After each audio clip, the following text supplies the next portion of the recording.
Suportado ng Malacanang ang contribution hike sa SSS. Bigyan daw muna ito ng pagkakataon dahil pinag-aralan naman ito ng mabuti. Yan ang agenda report ni Pierre Pastor. 1% o 190 pesos ang idadagdag sa monthly contribution ng SSS members na magsisimula ngayong Enero. Ilang mambabatas at mga grupo ang nanawagang isuspindi muna ang dagdag sa koleksyon dahil bugbog na raw ang mga manggagawa sa taas ng presyo at liit ng sweldo. Pero sang-ayon ang Malacanang sa increase. Tulad ng SSS, sinabi ng palasyo na mas magandang benepisyo ang katumbas nito. Pabayaan na natin muna na palagay ko maaring yung call na yan is maybe good for next year if it ever will be reviewed.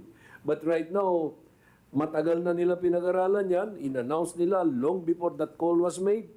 And in fact, these benefits are being expanded now.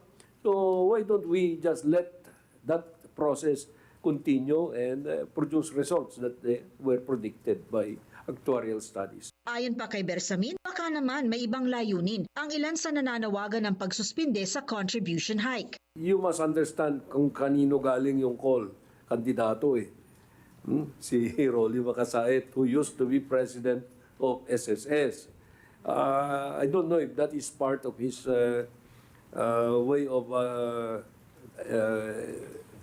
campaigning. Nakasaad sa batas ang 1% increase na inaasahang makalilikom ng 51.5 billion pesos na karagdagang pondo. Dahil dyan, nakatutulong din daw ang SSS sa gobyerno, lalo na sa panahon ng kalamidad. Ayon sa SSS, naglabas ito noong 2024 ng 9.7 billion pesos na halaga ng calamity loans para sa mahigit 500,000 itong mga miyembro. Para sa agenda, Pierre Pastor, Billionaire News Channel.